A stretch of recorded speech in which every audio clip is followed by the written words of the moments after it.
Hey fellas, today in the Goon Cave, I'm going to be sharing an increasingly obscure list of booby traps. Now we're going to start off with some common ones, but eventually work our way up to some lesser known traps.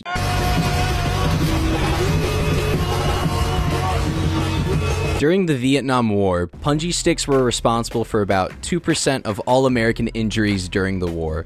They're essentially sharpened bamboo shoots that are placed in holes, sometimes tipped with poison. Oh, George, I haven't seen you in forever, man. How's the wife? Me and Stacy are taking a bit of a break. Oh, dude, I'm so sorry. What happened? Well, ever since I got the second job, we've just been drifting apart. Oh, that's horrible, man. I'm really sorry. The Viet Cong made a bunch of variations of punji sticks. Ha ha! Behold, the pretzel knot, the double diamond knot, the square knot. Now, the history books won't tell you this one, but Ho Chi Minh was actually an avid Star Wars fan.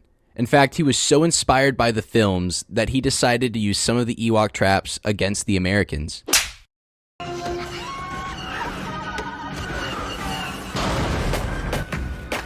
Depending on the situation, the Viet Cong would either use wood or steel balls covered with spikes and swing them into enemies. During World War II, the Germans came up with some wacky pranks. Like explosive chocolate, explosive canned beans, and even explosive bombs. But my favorite has to be the crooked painting trap.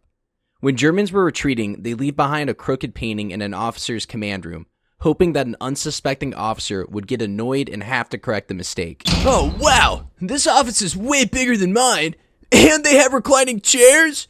Man, I don't know a lot about this Hitler guy, but he sure keeps a tidy ship. Oh wait.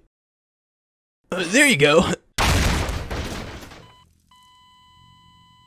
General, the German have explosive Mr. Beast bar and canned bean. We need new innovation now. I am open to suggestion. We could get unit metal detector. We could train dog to sniff the bombs. Yes, we put the bomb on dog. That's not what I said.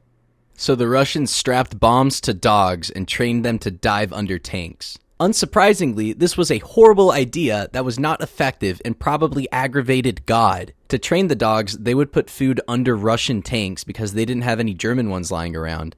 But this was a critical mistake because Russian tanks ran on diesel, whereas German tanks used gasoline. So the dogs would get confused and oftentimes run back to the Russian tanks and detonate. And the only way to stop this from happening was for the controllers to shoot the dogs. Unfortunately, Russia continued to train anti-tank dogs until 1996.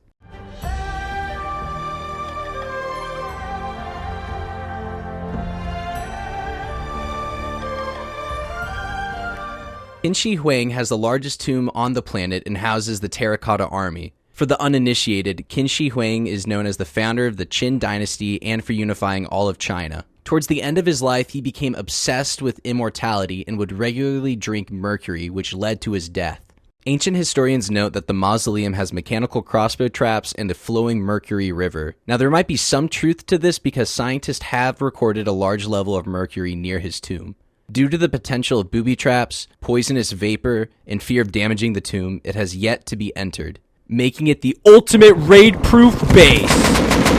Through doing research for this video, I have read wonderful articles like 9 booby traps to protect your homestead and 7 kick-ass booby traps that keep intruders on their toes. I am definitely on a watch list, so thank you guys for joining me in the Goon Cave yet again, and I'll see you guys around.